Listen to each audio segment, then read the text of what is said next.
Hi, I'm Jeff Cioletti, author of The Drinkable Globe, and I am in Jamaica celebrating the grand opening of the Visitors Center at Appleton Estate, the rum producer that has been making rum since 1749. They named the Appleton Rum Experience for Joy Spence, the industry's first female master blender. She's been with Appleton for 30 years and master blender for 20 of those. I was lucky enough to go through a bit of a blending seminar with her where we got to blend our own rum using different ages and different flavor profiles. The top 4 people won prizes. I was not one of them. I am not a very good blender. One of the other Jamaican rum traditions that I got to experience was the Ray and Tings.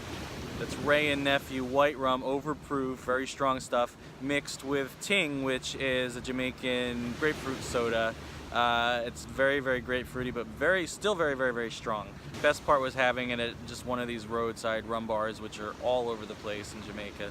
Had a lot of really phenomenal food. Probably the best experience was going to a place called Stush in the Bush. Stush means like fancy person, snobby person, and bush because it's in the bush, you know, the wilderness.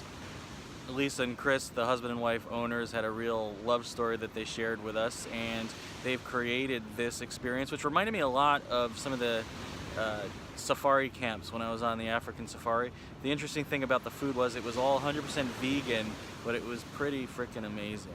One of the courses, for instance, was what they called quote-unquote tuna tartare, but instead it was watermelon tartare that had some wasabi and some other stuff in it. I can't remember all the ingredients, but they made it taste almost exactly like tuna tartare, down to that sort of slimy consistency. Another great dish was they had a black fettuccine that they made, but instead of squid ink, after all, remember this is vegan, they used charcoal, which was a total revelation. It was pretty great.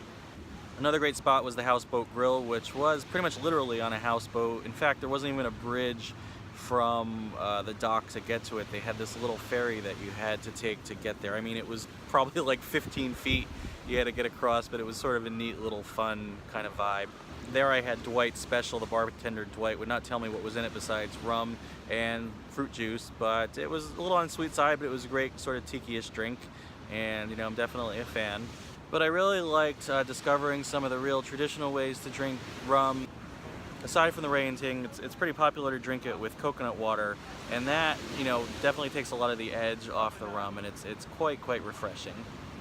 And one of the neater little tidbits I learned about making rum here, especially in Jamaica, the climate makes things age a lot faster than, say, in Scotland. For instance, they said, you know, they have a 21-year-old rum expression. Appleton Estate has a 21-year-old rum, which we got to taste, which was great. They said you wouldn't be able to get that flavor profile in Scotland unless you aged it for like 63 years.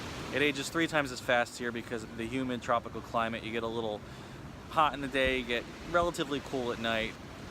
That's the climate that keeps the wood working and imparting all its loveliness to the spirit.